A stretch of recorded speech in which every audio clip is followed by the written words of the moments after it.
अस्सलाम वालेकुम, मैं हूं शाहजेब खानजादा। हुकूमत की एहतसाब टीम साबिक वजीर आला पंजाब शहबाज शरीफ के खिलाफ नई कंपनी और नए किरदार सामने ले आई है और नया इल्जाम 7 अरब रुपए की मनी लॉन्ड्रिंग का है। मगर नए इल्जाम ने नए सवालात भी उठा दिए हैं। पैसों की एक कंपनी से दूसरी कंपनी तक मुंतकली की तफसीलात सामने आ गई हैं। साथ ही वजीर आजम के मुआविन खुसूसी बराए एहतसाब शहजाद अकबर ने बरतानिया से आने वाले 190 मिलियन पाउंड के हवाले से भी बात की। मिर्जा शहजाद अकबर ने आज प्रेस कॉन्फ्रेंस की और शहबाज शरीफ के खिलाफ नए किरदार सामने ले आए और उन्होंने बताया कि वजीर आला पंजाब के 2 मुशीरों ने एक जाली कंपनी बनाई। उसके असल मालिक सुलेमान शहबाज शरीफ थे और उसके जरिए 7 अरब रुपए की करप्शन की। उन्होंने बताया कि शरीफ खानदान ने 6 अरब 80 करोड़ रुपए अपनी ही एक कंपनी से उस नई कंपनी GNC में मुंतकिल किए और फिर वहां से इस कंपनी से कैश निकलवाए गए, जिससे शहबाज शरीफ ने अपनी अहलिया के लिए 16 मिलियन रुपए के घर लिए। हमजा शहबाज ने उस पैसे से अपनी अहलिया के लिए जौहर टाउन में घर लिया। बाकी पैसे कैश की सूरत में मॉडल टाउन वाले घरों में मुंतकिल हुए और फिर वहां से दोबारा जाली रसीदों के जरिए अपनी ही कंपनियों में मुंतकिल कर दिए गए। शहजाद अकबर ने दावा किया कि इस पूरे अमल में कैश निकलवाने वाले 2 अफराद शरीफ खानदान के मुलाजिम हैं और उन्हें गिरफ्तार कर लिया गया है और उन्होंने सारी तफसीलात बता दी हैं। शहजाद अकबर ने आज की प्रेस कॉन्फ्रेंस में शहबाज शरीफ के लिए 18 सवालात भी उठाए, जो ज्यादातर आज सामने आने वाली कंपनी और उसके किरदारों से मुताल्लिक है, माजी की टीटीज के हवाले से है। इसके अलावा शहजाद अकबर ने बरतानिया से आने वाले 190 मिलियन पाउंड की वतन वापसी के हवाले से भी बात की। मगर उन्होंने कहा कि हुकूमत पाबंद है कि वो इस सेटलमेंट की तफसीलात आवाम के सामने नहीं ला सकती। जो तफसीलात थी वो उन्होंने प्रेस रिलीज में बता दी हैं। साथ ही उन्होंने दावा किया कि यह सिविल मामला है और इसमें करप्शन साबित नहीं हुई। क्या ये 190 मिलियन पाउंड की सेटलमेंट और बरतानिया का ताउन शरीफ खानदान के लिए एक बुरी खबर है? क्या उनके भी अकाउंट्स और जायदादें इसी तरह मुंजमद होकर पाकिस्तान आने वाले हैं? क्या वजीर आजम इमरान खान अपने 300 अरब रुपए का नवाज शरीफ के बच्चों पर इल्जाम और 85 अरब रुपए का शहबाज शरीफ पर इल्जाम दुरुस्त साबित करके इसी तरह सारे पैसे वतन वापस लाने वाले हैं? ये पूछेंगे मिर्जा शहजाद अकबर से। मगर आज मलिक रियाज ने पहली दफा इस हवाले से अपना मौक़िफ़ दिया और जो मिर्जा शहजाद अकबर कह रहे हैं वही बातें उनकी तरफ से भी दोहराई गई। देखिए, वो स्कैंडल के बारे में मैं एक चीज़ आपको बता दूं कि जो पैसा है, मेरे बच्चे जो है ना ओवरसीज़ पाकिस्तानी हैं और ब्रिटिश नेशनल हैं। जो पैसा हमने सुप्रीम कोर्ट ऑफ पाकिस्तान को देना है, अगर हमने कोई जुर्म किया होता, 1 साल NCA ने इंक्वायरी की है, 1 साल के इंक्वायरी के बाद NCA लिखती है the settlement is a civil matter and does not represent a finding of guilt, कि कोई जुर्म हमने नहीं किया हुआ। अगर हमें UK की अदालतें लॉ ये कह रही हैं कि हमने जुर्म नहीं किया हुआ, उनकी जनती NCA कह रही है कि जुर्म नहीं किया हुआ, तो फिर बाकी अल्लाह मालिक है। और हम पैसा सुप्रीम कोर्ट को हमने दे दिए। कुछ लोग इस चीज़ का क्रेडिट ले रहे हैं कि पैसा पाकिस्तान में आना चाहिए पैसा, और लोगों को भी मेरी तरह पाकिस्तान में लाना चाहिए पैसा। मलिक साहब ने बताया कि ये एग्रीमेंट है, म्यूचुअल एग्रीमेंट है कि नहीं, हुकूमत की तरफ से कोई इस पे नहीं, मेरा पाकिस्तानी गवर्नमेंट के साथ नहीं, मैंने ये पैसा पाकिस्तान को देना ही देना है। सुप्रीम कोर्ट में जो हमारा एग्रीमेंट है वो हमने फुलफिल करना है, चाहे हमें अपने घर भी बेचने पड़े फिर भी करेंगे हम। अब ये सारा मामला हसन नवाज तक कैसे जाएगा, शरीफ खानदान के साथ तो कैसा जाएगा?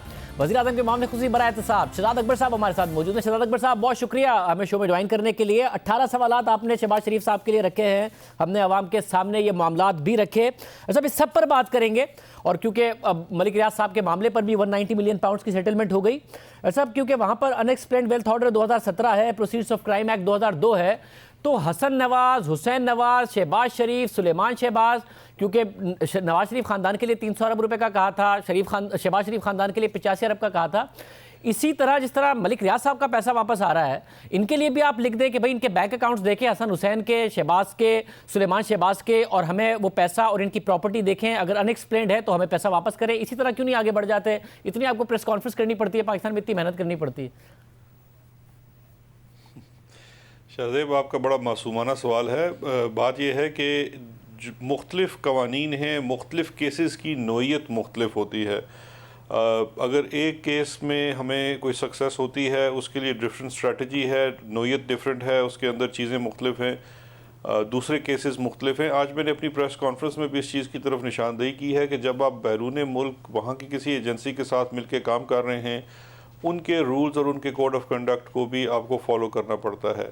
जिन चीज़ों के ऊपर हम बात कर सकते हैं वो प्राइमरीली प्योरली पाकिस्तान के डोमेन में हैं, तो हम वहाँ पे बात भी कर सकते हैं। लेकिन जिन केसेस को हम परसू कर रहे हैं पाकिस्तान से बाहर, अब इसमें बहुत सारी चीज़ें हैं जिसके ऊपर बात मैं नहीं कर सकता फॉर द सिंपल रीज़न कि जो ऑन गोइंग इन्वेस्टिगेशंस हैं, इंक्वायरीज़ हैं, चाहे वो प्रोसीड्स ऑफ क्राइम एक्ट के अंडर हों या UWO के अंडर हों, लेकिन जब तक वो अंडर प्रोसेस होती हैं एंड रिज़ल्ट नहीं आता। और उसके बाद भी आपने देखा है कि इस वाले मामले में भी एक प्रेस रिलीज़ है और वो एग्रीड उसका टेक्स्ट है कि इसके बाहर नहीं जाया जाएगा और इसी प्रेस रिलीज़ की हद तक ही कमेंट किया जाएगा, क्योंकि इसी केस के अंदर पाकिस्तान ने जब पैसे रिसीव किए हैं तो एक डीड ऑफ कॉन्फिडेंशियलिटी साइन की है कि जो इसके फर्दर डिटेल्स हैं वो उसके ऊपर डाइवर्ज नहीं किया जाएगा। वो बिल्कुल दुरुस्त है। मैं सिर्फ ये जानना चाह रहा हूँ, जैसे इस प्रेस रिलीज में हसन नवाज का जिक्र नहीं है, मगर आपने अपनी प्रेस रिलीज में किया और आज आपने वैसे भी कहा कि ये थोपा गया मलिक रियाज साहब को, तो कम से कम आप बरतानिया को ये नहीं कह सकते कि भाई वन हाइड पार्क प्लेस आपने मलिक रियाज से तो ले लिया, मगर हसन नवाज से मलिक रियाज ने लिया था और उन्हें थोपा गया था। तो जरा ये तो पता करें कि हसन नवाज ने ये कैसे बनाया था और उसके वो मीन्स जस्टिफाई करते या नहीं करते, अनएक्सप्लेन्ड तो नहीं है उनकी, और वो भी हमारे हवाले किया जाए क्योंकि उनके पास पैसे कैसे आए थे खरीदने के। बिल्कुल शाहजेब, मैं दो चीज़ें कह देता हूँ। एक चीज़ तो ये है कि मैं अपनी प्रेस रिलीज़ मेरे सामने है, मैं उसका बिल्कुल वो हिस्सा जो है एक लाइन का है वो पढ़ देता हूँ। उसमें ये लिखा है कि the settlement also includes a UK property located in one Hyde Park place in central London which was previously owned by the son of the former Prime Minister of Pakistan Nawaz Sharif, namely Hassan Nawaz, and was sold to the family in March 2016। ठीक है, अब इसके बाद आगे लिखा हुआ है कि एज़ पर द एग्रीमेंट हम उसकी डिटेल्स में नहीं जा सकते। तो देखें, इस वक्त I am not at liberty to say कि इस इश्यू को लेके पहले वाले एपिसोड के ऊपर क्या काम हो रहा है, वो जब चीज़ें सामने आएंगी तो वक्त आने पे वो भी आ जाएंगी। लेकिन आपका वो सवाल बिल्कुल ठीक है कि ये एक ट्रांजैक्शन का सिर्फ एक हिस्सा है। इस ट्रांजैक्शन के पहले का भी हिस्सा था। वन हाइड पार्क अगर आप देखिए तो सबसे पहले हमारे सामने वो पनामा वाली रेवलेशंस जब हुई और मुख्तलिफ कंपनीज़ का आया तो जब चीज़ें सामने आई। अब मसला ये आता है, टेक्निकली स्पीकिंग, विदाउट कमेंटिंग, मैं ये पहले डिस्क्लेमर भी दे दूँ, without commenting on the on going investigation जो हमारी चल रही हैं UK में या मुख्तलिफ इदारों के साथ मिलके, उसके अंदर जो चीज़ है कि ये दो तरह की सिचुएशन होती है। एक वहाँ पे एसेट है, एग्जिस्टिंग है या पैसे हैं, और एक वो है जो वहाँ से निकाल लिए जाता है। मैं किसी स्पेसिफिक केस की बात नहीं कर रहा, मैं इनके केस या किसी केस की बात नहीं करता। लेकिन अगर प्रोसीड्स ऑफ क्राइम के अंडर एसेट फ्रीजिंग ऑर्डर का हुक्म है तो वो एक एसेट एक कैश की सूरत में कहीं पड़ा होगा, चाहे वो बैंक होगा या कैश में होगा, तो उसको फ्रीज़ करके रिपैट्रिएट करना निस्बतन आसान होता है बनिस्बत एक पास्ट ट्रांजैक्शन के, क्योंकि फिर आपको उसके पीछे जाके देखना है कि अब आपके पास क्या है। मतलब मगर एवन फील्ड में तो ये रहते हैं, अभी नवाज शरीफ साहब भी वहीं जाके रह रहे हैं, उसके ऊपर तो पाकिस्तान की कोर्ट का एक फैसला भी है। कम से कम आप उस पर नहीं कह सकते NCA को कि भाई आप देखें कि ये जब हसन नवाज ने खरीदा ये अपनी वेल्थ को एक्सप्लेन कर सकते हैं या नहीं कर सकते, क्योंकि मलिक रियाज के ऊपर तो पाकिस्तान में आप लोग इस तरीके से नैब की कोई इंक्वायरी इन्वेस्टिगेशन कर भी नहीं रहे थे, इतना कुछ पकड़ा गया उनके ऊपर, इतना कुछ पाकिस्तान में हो रहा है, वहां क्यों नहीं लिख देते उनको? आपका टाइम भी बच जाएगा, पाकिस्तान भी आगे बढ़ेगा, पैसे भी वापस आ जाएंगे, क्योंकि आपने कहा आज के मैं तो चाहता हूं बस पैसे वापस आए। आपको किसने कह दिया कि हम ये परसू नहीं कर रहे? अगर परसू कर रहे हैं, नहीं, मगर एक सवाल के ऊपर मेरा, मगर सवाल सिर्फ इस पे, अगर आप परसू कर रहे हैं तो एक साल के अंदर अंदर 190 मिलियन पाउंड का मसला हल हो गया, 4 महीने के अंदर अंदर फ्रीज से सेटलमेंट का मसला और पाकिस्तान को पैसे मिलने का मलिक रियाज साहब से हल हो गया, ये हसन नवाज का क्यों नहीं कर पा रहे हैं आप? जैसे मैंने अर्ज़ की, दो चीज़ें हैं। एक ये है कि ये ऐसा नहीं है कि हम बाकी मामलात को परसू नहीं कर रहे, हम बिल्कुल परसू कर रहे हैं, लेकिन ये सेटलमेंट का मामला है। अगर किसी दूसरे केस में सेटलमेंट नहीं हो रही और उसमें फर्दर इन्वेस्टिगेशन हो रही है तो वो केस अलग होगा। इसमें सिर्फ हसन नवाज की बात नहीं है, मुख्तलिफ केसेस हैं। जैसे मैंने शाहजेब अर्ज़ किया, आप मुझे इंस्टिगेट करते रहेंगे, मैंने अपना मैं आप यकीन कीजिए मैं आपको इंस्टिगेट नहीं कर रहा, मगर मुझे कोई एक मिसाल, ये तो चलें सेटलमेंट तो बात की बात है ना, अगस्त में फ्रीज हो गए थे हसन नवाज के, हुसैन नवाज के, शहबाज शरीफ साहब के लिए आप लोगों ने कहा 85 अरब रुपए के असासे इन्होंने बरतानिया में बनाए, कोई अकाउंट एक आध फ्रीज ही आपने करा लिया, और सेटलमेंट तो वो करें ना करें वो बात की बात है, कोई फ्रीज भी नहीं हुआ उनका अभी तक NCA के जरिए। देखिए, अगर एवन फील्ड की अगर आप बात करते हैं तो एवन फील्ड का केस चूँकि पाकिस्तान में चला और पाकिस्तान के कोर्ट का एक ऑर्डर आया, वो कोर्ट ऑर्डर अभी सब्जेक्ट टू अपील्स है। एक उसकी अपील इस्लामाबाद हाई कोर्ट में पेंडिंग है और उसके बाद मुमकिना अपील जो भी रिज़ल्ट आए सुप्रीम कोर्ट में भी होगी। अभी जब वो फाइनल ऑर्डर नहीं है तो आप इस वक्त उसके ऊपर कॉशन लगा सकते हैं, मैक्सिमम फ्रीजिंग नहीं कर सकते। और हर देखिए, मैं जैसे पहले अर्ज़ कर रहा था कि हर सिचुएशन के लिए डिफरेंट लीगल स्ट्रेटजी और लीगल एवेन्यूज़ अवेलेबल होते हैं। एवनफील्ड की केस के ऊपर हमारे पास दो एवेन्यूज़ हैं, या तो ये है कि हम इन्फोर्समेंट ऑफ पाकिस्तान की जजमेंट जाएं यूके में, जो कि अभी फ़ाइनल नहीं हुई है, और दूसरा जो ऑप्शन है कि बरतानिया में सिविल प्रोसीडिंग्स शुरू की जाए। हम दोनों चीज़ों को परसू कर रहे हैं, लेकिन जिस तरह मैंने पहले अर्ज़ किया कि हर केस का, ऑन गोइंग केसेस का, स्पेशली अब मैं आपको याद कराता हूँ शाहजेब, हमारा एक पिछले साल 2018 में बरतानिया के होम सेक्रेटरी आए थे, तो उनके साथ एक पार्टनरशिप हुई थी जस्टिस एंड अकाउंटेबिलिटी की। तो जितने केसेस हैं वो उसी पैरामीटर्स में परसू हो रहे हैं, और मैं बड़ा शुक्रगुजार हूँ नेशनल क्राइम एजेंसी का, स्पेशली जो उन्होंने एक डेडिकेटेड यूनिट कायम किया हुआ है बरतानिया में, जो सिर्फ़ और सिर्फ हमारी जितनी रिक्वेस्ट और केसेस हैं उसको वो इंटरटेन करते हैं, उसके ऊपर काम करते हैं। उसकी जो स्पीड है उसके ऊपर हम उनको पुश नहीं कर सकते। उन्होंने ये मस्बत बात है, मगर सिर्फ मुझे इतना बता दें कि कम से कम, क्योंकि इल्ज़ाम बहुत इमरान खान साहब ने 300 अरब रुपए का हसन और हुसैन नवाज पर लगाया था और 85 अरब रुपए का शहबाज शरीफ पर लगाया था। कम से कम आपने ये लिखा है कि भाई ये इनके नाम है, ये इनके पासपोर्ट नंबर हैं, जरा देख के बता दीजिए कि इनके बैंक अकाउंट्स में कितने बर्तानिया में पैसे हैं और इनके नाम पर कितनी प्रॉपर्टीज हैं। इतना भी नहीं बता रहे कि वो जब मलिक रियाज साहब का इतना कुछ कर दिया। ये सारी चीज़ें हम परसू कर रहे हैं। सारे के सारे एब्सकॉन्डर हैं, इश्तिहारी मुल्ज़मान हैं। इस वक्त अगर आप देखें तो दूसरा भी जो ख़ानदान है सुलेमान शहबाज, जिनसे मैंने आज उनकी काफ़ी ज़िक्र खैर किया, और उनके ऊपर भी है अली इमरान हैं, जिनके ऊपर आज भी मैंने पूछा कि वो कुछ नहीं कर रहे। तो ये तो पूरा खानवादा वहाँ पे है। तो आपको क्यों लगता है कि हमने ये चीज़ नहीं लिखी? लेकिन जितनी इस तरह की कम्युनिकेशन है, मैं एक बड़ी रिस्पॉन्सिबिलिटी की पोजीशन पे बैठा हूँ। तो जब इस किसी दूसरी आप फॉरेन एजेंसीज के साथ मिलकर केसेस के ऊपर काम कर रहे हैं तो उसकी डिटेल्स को डाइवर्ज नहीं किया जा सकता। लेकिन दो चीज़ें इंश्योर कर लें कि एक ये है कि हम अपने टास्क के ऊपर काम कर रहे हैं। इंशाअल्लाह आने वाले दिनों में मज़ीद अच्छी खबरें आएंगी। किसी स्पेसिफिक केस की बात नहीं है, यानी कि इस कम से कम 190 मिलियन पाउंड से उनका कोई ताल्लुक नहीं है शरीफ खानदान का, इस वाले 190 मिलियन से। नहीं, इस देखिए, इससे तो कोई, ये तो एक अलग केस है ना, उनके केसेस तो अलग से हैं।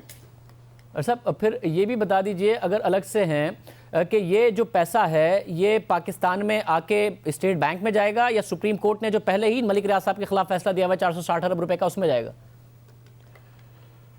देखिए, ये तो जितना मैंने आपको बताया है कि प्रेस रिलीज़ की जो पैरामीटर्स हैं उसके बाहर मैं नहीं जा सकता। उसमें लिखा हुआ है स्टेट ऑफ पाकिस्तान को आएगा, और फिर आगे से जिस तरह से वो आगे खर्च किया जाएगा वो भी आने वाले दिनों में आपके सामने। आपने आज प्रेस कॉन्फ्रेंस में सरसरी अंदाज में कहा, मगर मलिक रियाज साहब ने बहुत कैटेगोरिकली कहा कि भाई मैं मुल्क में वापस ला रहा हूं क्योंकि मैंने सुप्रीम कोर्ट के साथ जो वादा किया था और जो फैसला सुप्रीम कोर्ट का वो पूरा करना है। तो वो तो कैटेगोरिकली कह रहे हैं, तो क्या कॉन्फिडेंशियलिटी सिर्फ आपके लिए, उनके लिए नहीं? वो जो भी कह रहे हैं इस वक्त आपके सामने, आप अगर हमारे तो देखिए ना, पाकिस्तान की तो कोई आप बात मानते नहीं है। आप इसी पैराए में देख लीजिए कि नेशनल क्राइम एजेंसी क्या कह रही है। नेशनल क्राइम एजेंसी तो नहीं बताएगी कि पाकिस्तान की हुकूमत उसे कहां जाएगा। इससे हट के जब हम बात करते हैं तो वो फिर इससे जब हम हट के बात करते हैं तो फिर हम अपने उसी कॉन्ट्रेक्चुअल ऑब्लिगेशन के पाबंद हैं जिसका मैं बारहा जिक्र कर रहा हूं। मगर शहजाद अकबर साहब, अगर मलिक रियाज साहब जो कह रहे हैं वो दुरुस्त है, तो फिर आपका ये दावा कि गवर्नमेंट ने एफर्ट की और लूटी हुई दौलत वापस आ रही, फिर गलत साबित हो गया ना, क्योंकि सुप्रीम कोर्ट में केस पहले से है। मलिक रियाज साहब पहले ही 460 अरब रुपए की कमिटमेंट दे चुके, और अगर वो सुप्रीम कोर्ट में ये पैसे जमा कराते हैं तो आप लोगों की तो कोई विक्ट्री नहीं है लूटी हुई दौलत, क्योंकि तो सुप्रीम कोर्ट का पहले से फैसला है। मैं आपसे सिर्फ एक, देखिए ये अगेन शाहजेब, वंस अगेन, ये कोई पॉइंट स्कोरिंग की चीज़ नहीं है। अगर ऐसी बात है तो वो तो वहाँ मंथली किस्त है, तो इतने पैसे इतनी जल्दी क्यों आ गए हैं? इस तरह से नहीं है। आपके सामने दो एजेंसीज़ ने जिन्होंने काम किया, उनकी दोनों की तरफ से एक पोजीशन प्रेस आ गई है, और साथ ये भी बतला दिया गया है कि इसकी जो फर्दर डिटेल्स हैं एज़ पर दैट एग्रीमेंट वो डाइवर्ज नहीं की जा सकती।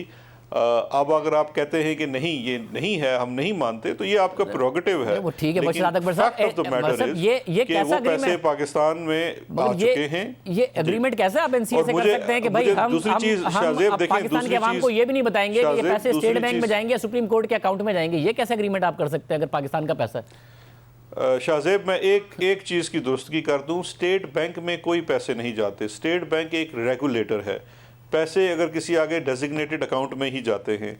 स्टेट बैंक सिर्फ एक रेगुलेटर का फंक्शन परफॉर्म करता है।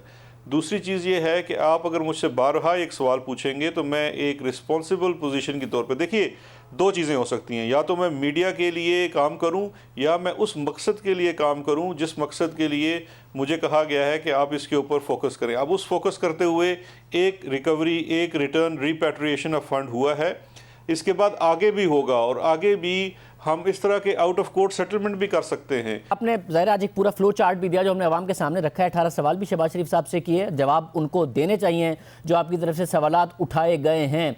मगर एक चीज़ जो आपके फ्लो चार्ट में है, ये 6.8 अरब रुपए जो आप बताते हैं कि इन फ्रंटमैन के जरिए कुछ कैश की सूरत में विड्रॉ होता है, ये 6.8 अरब रुपए आप 18 सवालों में भी कह रहे हैं किक बैक्स और कमीशन के जरिए ये आए हैं। वो कौन से प्रोजेक्ट का किक बैक और कमीशन है जिससे ये आए हैं?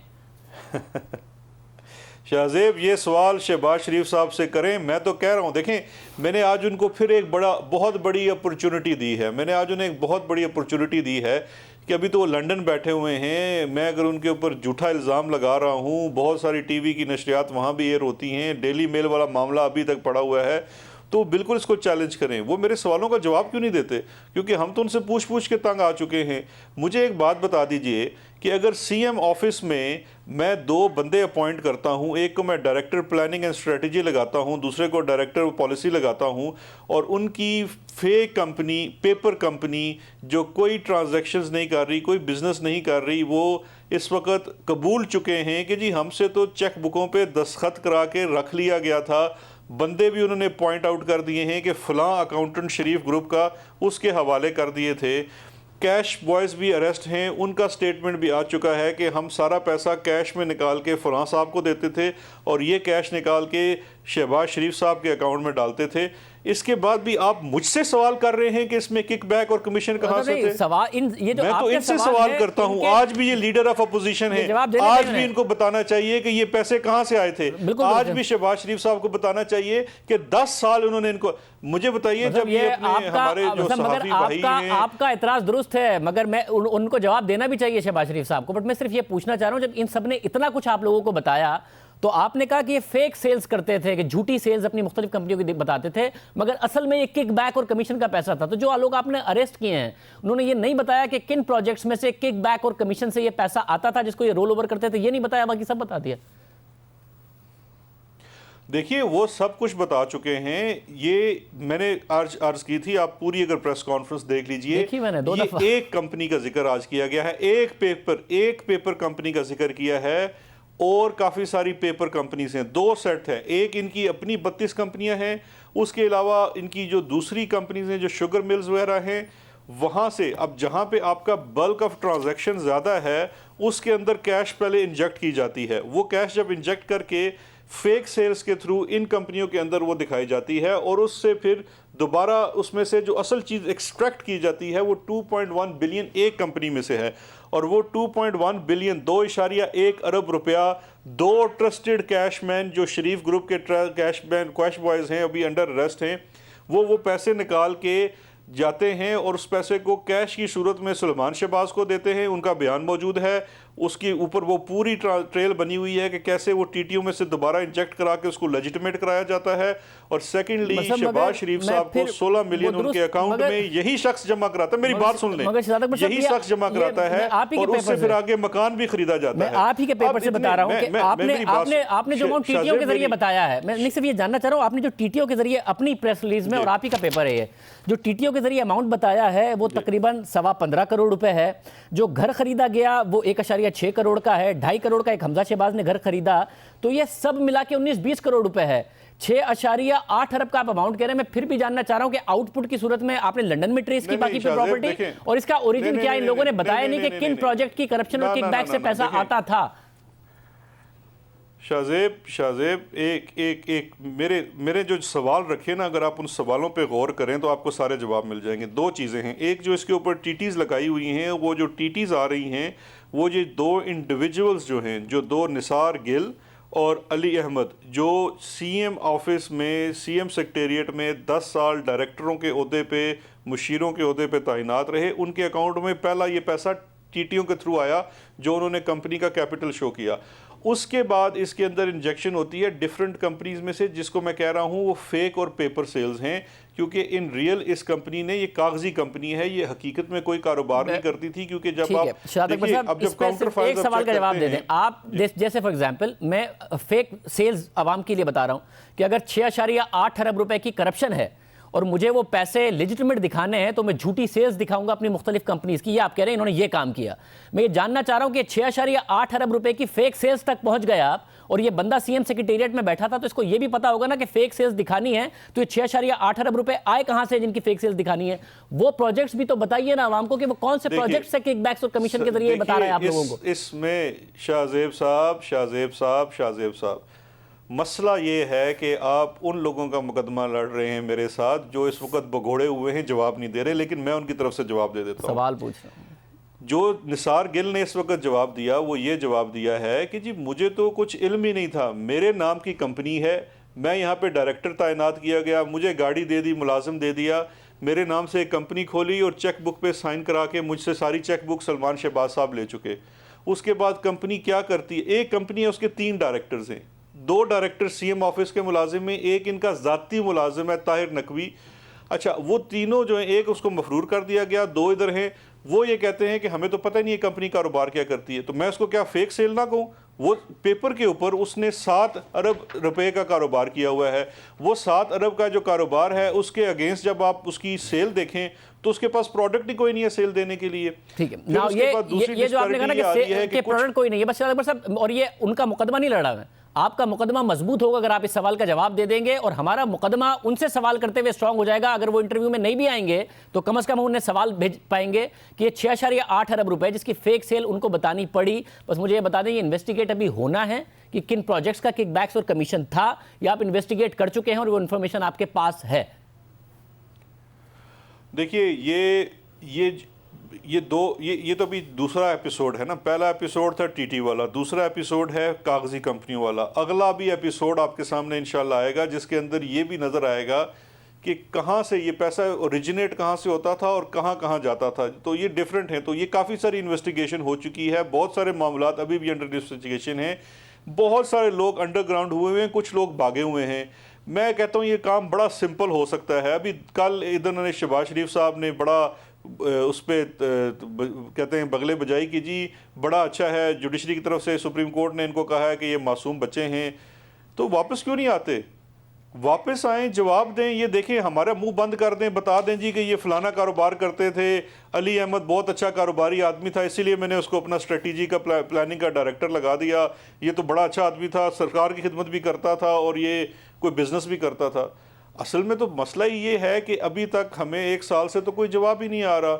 वो एरा वाला भी और डिफेड वाले के भी ऊपर दावे बड़े किए गए कि हम इसमें मुकदमा करेंगे, पाकिस्तान की इज़्ज़त बहाल करेंगे, लेकिन स्पेसिफिक जवाब कोई नहीं आया। मौजूद है नवीद इकराम के चेक्स जो उसने एरा के अकाउंट में से ही पैसे निकाल के अली इमरान को दिए हुए, जवाब कोई नहीं आया। मतलब एक बड़ी प्रेस कॉन्फ्रेंस कर दी थी, जवाब नहीं। बहुत शुक्रिया। हमारे साथ शहजाद अकबर साहब मौजूद थे, उन्होंने सवाल उठाए हैं, जवाब शरीफ खानदान को देना है। जब से टीटीज़ का मसला शुरू हुआ है तो एक दफ़ा जवाब दिया भी गया है। सुलेमान शहबाज कहते क्या हैं इस मामले के हवाले से, आपको दिखाएंगे एक ब्रेक के बाद। शहजाद अकबर ने 18 सवालात उठाए। हमने शहबाज शरीफ और सुलेमान शहबाज से रब्ता किया कि प्रोग्राम में आए। सुलेमान शहबाज की तरफ से कहा गया कि इसमें तो कोई नई बात नहीं है, ये जवाब तो मैं आपको पहले भी दे चुका हूँ, टीटीज़ का मामला पहले भी सामने आया था, हमने सवालात उठाए थे, क्या जवाब आए थे, जरा देखिए। आपके और हमजा शहबाज के या आपकी वालदा के अकाउंट में आए हैं। अगर आप इस इंसान को नहीं जानते जिसका नाम महबूब अली है, या मंजूर को नहीं जानते जिसने आपके अकाउंट में भेजा, तो ये बता दें कि किसने भेजा, क्योंकि आप ये तो कह रहे हैं कि हम पाकिस्तान में पैसे लाए हैं, इन्वेस्टमेंट के लिए लाए हैं, ये नहीं है तो कौन है, आप बता दें आवाम को। मैंने आपसे ये अर्ज की कि पाकिस्तान स्टेट और पाकिस्तान के सिटीजन्स का एक कॉन्ट्रैक्ट है। मैं कोई पब्लिक ऑफिस होल्डर नहीं हूं, मैं कभी किसी पब्लिक पोजीशन पे नहीं रहा, कभी किसी ऑफिशियल पोजीशन पे नहीं रहा। मुझे बताएं कि 2 अरब या 3 अरब या 5 अरब की मैं इन्वेस्टमेंट लेके आया हूं। दुआ करें मैं 50 अरब की इन्वेस्टमेंट पाकिस्तान के अंदर लाऊं, अल्लाह करे, अल्लाह मुझे तौफीक दे। मुझे ये बताएं कि मेरे नाम के साथ या मेरे भाई के नाम के साथ या मेरी फैमिली के साथ कोई किकबैक, कोई करप्शन का स्कैंडल, कोई रिश्वत का स्कैंडल, कोई अपना कॉन्ट्रैक्ट में खुर्द बुर्द, एक स्कैंडल बताएं। तो सुलेमान शहबाज साहब इसका जवाब दे देना आप। ये अगर ये यहाँ से ये सवाल हो रहा है कि फिर ये पैसा कहां से आया, अगर ये इन्वेस्टमेंट है, नहीं सुलेमान साहब एक मिनट सवाल सुने, अगर ये सारी इन्वेस्टमेंट है तो फिर ये आपका अपना पैसा तो नहीं हुआ ना, किसी दूसरे की इन्वेस्टमेंट है जो आप मुल्क में लेके आए। तो ऐसा कैसे है कि ये पैसे जा रहे हैं हमजा शहबाज के अकाउंट में, और जो अब नैब का दावा है और हुकूमती दावा है कि 95% जो असासे हैं वो इन टीटीज के जरिए बने हैं हमजा शहबाज के, 99% जो आपके असासे हैं जो कि 2003 में 20,000 रुपए के थे, जाहिर आप उस वक्त स्टूडेंट थे, 2009 में 27 करोड़ के आपके असासे हो गए, जिसमें 26.7 करोड़ रुपए इन रिवर्स रेमिटेंसेस से आए, फिर 1.3 अरब रुपए आपके असासे 2017 में हो गए, 1 अरब रुपए से ऊपर वो कह रहे हैं कि रेमिटेंसेस में आए। अगर ये इन्वेस्टमेंट है तो किसी दूसरे का पैसा है, आपके अकाउंट में जाके आपका एसेट कैसे बन रहा है हुकूमती इल्जाम के मुताबिक? तो मैं इल्जाम लगा देता हूं कि ये इमरान खान साहब जो हैं, जो आप सिलेक्टेड प्राइम मिनिस्टर हैं इस मुल्क के, 2012 में इनके अपना जो है वो 12 करोड़ के एसेट्स थे। आज 2017 की इनकी अपनी डिक्लेरेशन उठा के देख लें, ये पब्लिक फिगर है ना, इनके 4 अरब के एसेट्स हैं। तो मैं ये इल्जाम लगा देता हूं कि 5 साल इनकी केपी की गवर्नमेंट रही है, सारा पैसा वहां से आया है। ये क्या बात हुई? सुलेमान साहब आपका लगाया गया इल्जाम, आप पर लगाए गए इल्जाम का जवाब नहीं देता। मैंने अपनी डिक्लेरेशन उनको दी। आप लोगों ने लगाया इमरान खान के ऊपर ये इल्जाम, इमरान खान ने सुप्रीम कोर्ट भुगती है, प्रूफ दिए हैं, अच्छे बुरे जैसे भी दिए हैं। तो आप कुछ तो जवाब दें कि ये कैसे है कि अगर पैसा बाहर से आ रहा था, इन्वेस्टमेंट थी तो आपका तो नहीं था, तो आपका असासा कैसे बन रहा था? आपके 99% असासे रेमिटेंसेस के जरिए कैसे आ गए जब आपका बाहर कोई बिजनेस नहीं है बकौल आपके? नहीं, मैंने अपनी डिक्लेरेशंस में शाहजेब साहब बार बार आपसे बता रहा हूं आपको कि एफपीआर को जो मैंने अपनी हर साल रिपोर्टिंग होती है, मैंने जो अपनी डिक्लेरेशंस दी उसके अंदर जिन कंपनीज से पैसे आए, जिन सोर्सेज से इन्वेस्टमेंट्स आई, वो डिक्लेयर्ड है। एफबीआर ने मुझे पिछले 10 सालों में या 12 सालों से मैं कारोबार कर रहा हूं, मुझसे तो एफबीआर ने कभी नहीं, एफबीआर ने हमेशा हमें क्लियर कर दिया, हमने रिपोर्ट कर दिया, स्टेट बैंक को बता दिया। ये तो जो पॉलिटिकल विक्टिमाइजेशन जिसका सेल प्राइम मिनिस्टर ऑफिस के अंदर है, और नैब का काला कानून जिसके ईथॉस और डीएनए के अंदर एक डिक्टेटर के सीड्स हैं, और उस काले कानून को आज पॉलिटिकल विच हंटिंग के लिए इस्तेमाल किया जा रहा है उसके थ्रू, और गवर्नमेंट के कुछ स्पोक्स पर्सन जो हमारा मीडिया ट्रायल कर रहे हैं, उसकी वजह से ये पॉलिटिकल स्कोर सेटलिंग हो रही है। अगर ये नैब ने डॉक्यूमेंट्स कुछ एंकर्स को दिए हैं तो नैब ओन करे ना इनको। मुझसे जो आप सवाल कर रहे हैं, मैं तो अपनी डिक्लेरेशन एफबीआर और राइट फोरम्स को दे चुका हूं, मगर एफबीआर ने तो इस बात को कभी नहीं उठाया। नैब जो है और इस पाकिस्तान के लॉज हैं, कुछ हमने कायदे कानून के तहत चलना है कि नहीं चलना इस मुल्क के अंदर। ये कासिम कयूम को जानते हैं आप? मैं किसी कासिम कयूम को नहीं जानता, मैं जिंदगी में कभी उसको नहीं मिला। मंजूर अहमद को जानते हैं आप? ऑन रिकॉर्ड हूं, मैं कभी जिंदगी में उसको नहीं मिला। मंजूर अहमद को जानते हैं आप? मैं जिंदगी में नहीं मिला, ना मुझे पता है एक शख्स कौन है। मंजूर अहमद को जानते हैं? मैं किसी एक्सपर्ट को नहीं जानता। जो गवर्नमेंट के स्पोक्स पर्सन नाम ले रहे हैं, मैं उनको नहीं मिला, ना मैं उनको जानता हूं। मंजूर अहमद इल्जाम के मुताबिक वो आदमी है जो सिर्फ ऐसा नहीं है कि वो रिवर्स रेमिटेंसेस के जरिए, तो मुकम्मल कर रहे थे। पूरा सवाल तो सुन लें, ऐसा सवाल तो सुन लें। ये वो लोग हैं जो आज तक मुल्क से बाहर नहीं गए, जिनका पासपोर्ट भी नहीं बना हुआ, मगर मंजूर अहमद की खास बात यह है कि ये आपके बैंक अकाउंट से, आपके चेक से पैसे निकाल कर लेके गया है कासिम कयूम के पास, वहां से टीटी बनाई है, और फिर आप लोगों के अकाउंट्स में इसने पैसे डॉलर्स की सूरत में, रेमिटेंसेस की सूरत में डाले हैं। और हुकूमती दावे के मुताबिक चेक मौजूद है कि जिसके पीछे आपने इसका शनाख्ती कार्ड नंबर लिखा हुआ है कि इस बंदे को मेरे अकाउंट से पैसे दे दो, मगर आप जानते नहीं है इसको। ये हुकूमत का दावा है और मैं इसको डिनाई करता हूं, और ये बहुत बड़ा मजाक है। अब मैंने आपके सवाल का जवाब दे दिया, अब आप मेरी बात भी तो सुन लें, मुझे मौका दें या फिर आप बात कर लें। बात यह है कि जब इनको 120 दिन में शहबाज शरीफ साहब से कुछ नहीं मिला और ये फ्रस्ट्रेट हो गए और इमरान खान ने अपने हवारियों को कहा, ये कैबिनेट मीटिंग के अंदर बैठे हुए थे, जब इनको पता लगा कि मियां शहबाज शरीफ की बेल हुई है, इनका रंग उड़ गया इनका वहां पे। और जब इनको कुछ नहीं मिला तो ये तो दावे करते थे कि जी पंजाब के अंदर 11 सालों में इतनी लूटमार हुई है, मेगा प्रोजेक्ट्स में से इन्होंने पैसे खाए हैं, चाइना से पैसे खाए हैं, टर्की से पैसे खाए हैं, इन्होंने हर प्रोजेक्ट में से पैसे बनाए। वो कहां है सबूत? वो स्कैंडल्स किधर हैं? सुलेमान साहब, हमजा शहबाज हो या मैं तो पब्लिक ऑफिस होल्डर रहा भी नहीं, वो तो एमएनए थे ना। एग्जैक्टली सुलेमान साहब, आप पब्लिक ऑफिस होल्डर रहे नहीं है, ये प्रूव कर सके। और जब कुछ नहीं मिला, जब इनको कुछ नहीं मिला, एक मिनट सर, एक मिनट, अब मेरी बात मुकम्मल होने दें। जब इनको कुछ नहीं मिला तो ये मेरी बहनों के घर पे छापे मारे इन्होंने। इनको शर्म और हया नहीं है कि चादर और चार दीवारी का तकद्दुस क्या होता है। मैं दुआ करता हूं, हालांकि अलीमा बाजी की मनी लॉन्ड्रिंग प्रूव हो गई और उनके भाई ने उनको एनआरओ दिया, हम फिर भी दुआ करते हैं कि उनके घरों पे इस तरह के छापे ना पड़े जिस तरह की मेरी बहनों के घरों पे छापे पड़े।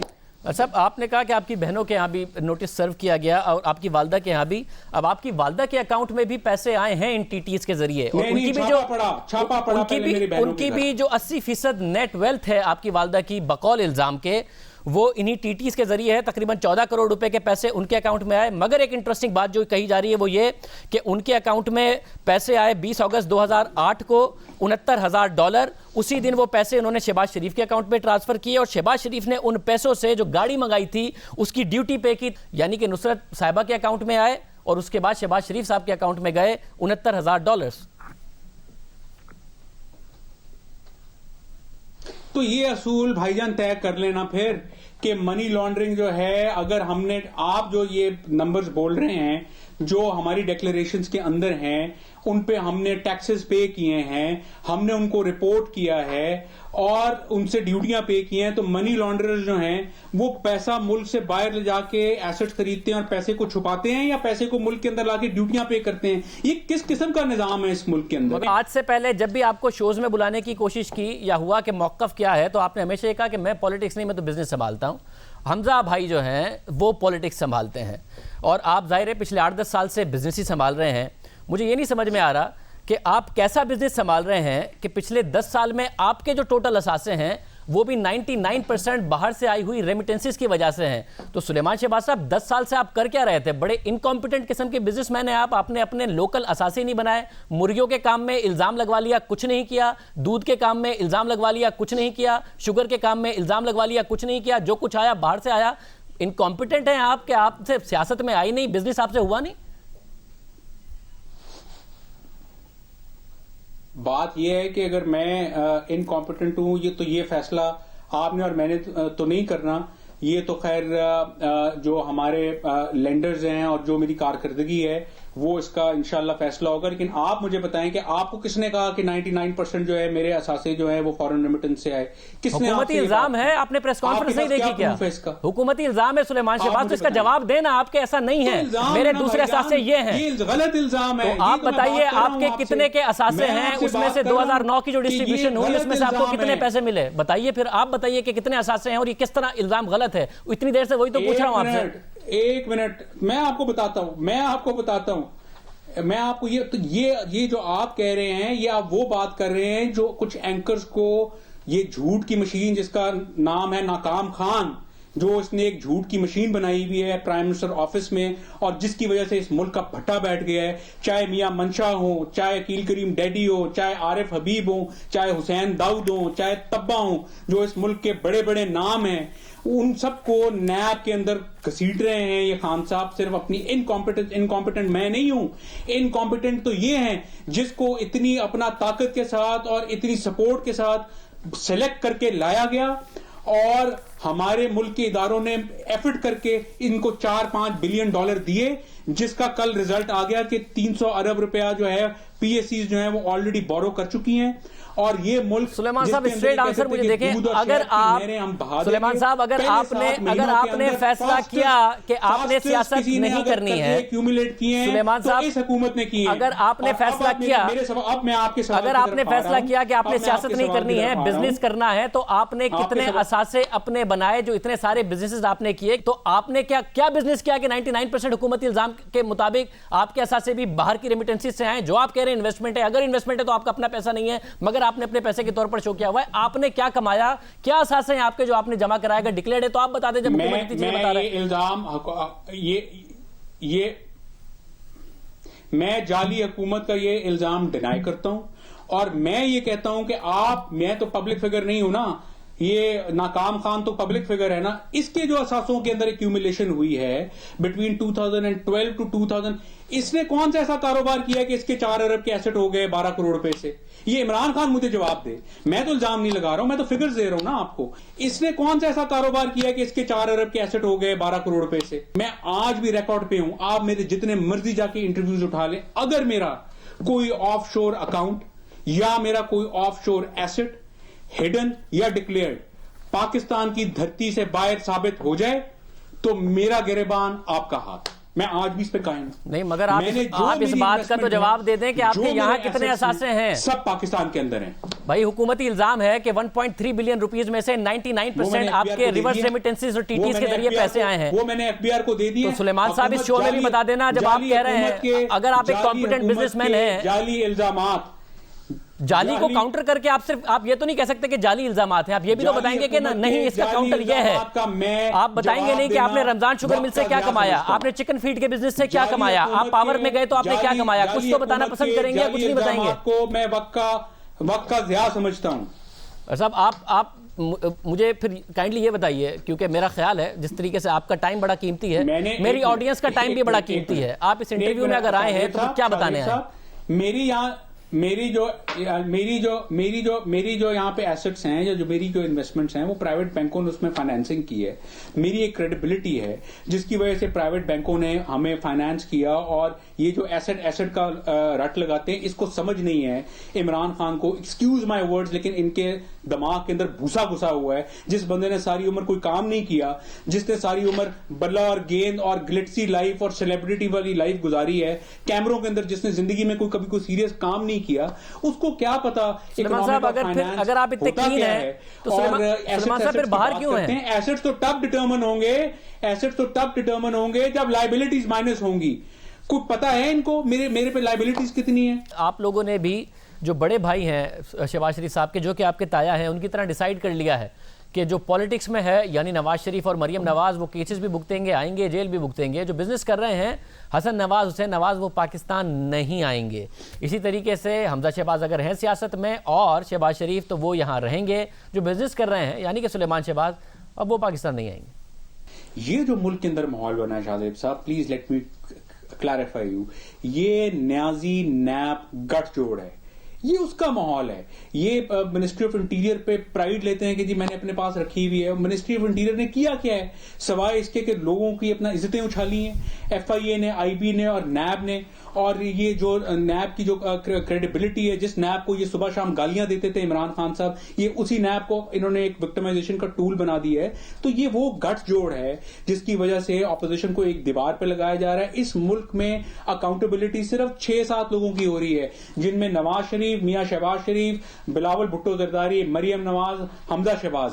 बाकी जो हैं वो अपना सारे दूध के धुले हैं। और ये जितना ये नैब, FIA और ये नईम बुखारी और ये शहजाद अकबर साहब जो हैं, जरा इनका फोरेंसिक तो करवाएं इनके टेलीफोन्स का। ये डेली आपस में कोऑर्डिनेट करते हैं। अब 18 और सवाल आ गए हैं। हम एक ब्रेक शामिल करते हैं और आमतौर पर बात करेंगे एक ब्रेक के बाद। खुसूसी अदालत ने परवेज मुशर्रफ केस की आज समाअत की। हुकूमत की मुकर्रर करदा नई प्रोसिक्यूशन टीम अदालत में पेश हुई। प्रोसिक्यूटर अली जिया बाजवा ने केस की तैयारी के लिए अदालत से मोहलत की दरख्वास्त कर दी और ये मौक़िफ़ अख्तियार किया कि वो साबिक प्रोसिक्यूशन टीम के दलाइल पर इन्हिसार नहीं करेंगे। ख्वाहिश है कि केस जल्द मुकम्मल हो, लेकिन रिकॉर्ड पढ़ने का मौका दिया जाए, जिस पर जस्टिस वक़ार सेठ ने रिमार्क्स दिए कि बाकी केसेस को साइड पर रखकर ये मुकदमा लड़ें। जस्टिस नजर अकबर ने कहा कि इतना बड़ा केस नहीं है, केस की तैयारी के लिए 4 दिन काफ़ी है। प्रोसिक्यूटर अली जिया बाजवा ने कहा कि हमारे ऊपर बहुत दबाव है, जिस पर जस्टिस नजर अकबर ने कहा कि वकील और अदालत पर क्या दबाव हो सकता है, वकील का काम तो अदालत की मुआवनत करना है। प्रोसिक्यूटर अली जिया बाजवा ने कहा कि 15 दिनों का वक्त केस की तैयारी के लिए दे दिया जाए, जिस पर जस्टिस वक़ार सेठ ने कहा कि ऑर्डर में लिख देंगे कि 17 दिसंबर तक दलाइल दे दें, आइंदा समाअत से 2 दिन पहले तक यानी 15 दिसंबर तक तहरीरी दलाइल जमा करा दें। आज के प्रोग्राम में इतना है, आपसे कल के प्रोग्राम में मुलाकात होगी। अल्लाह हाफ़िज़।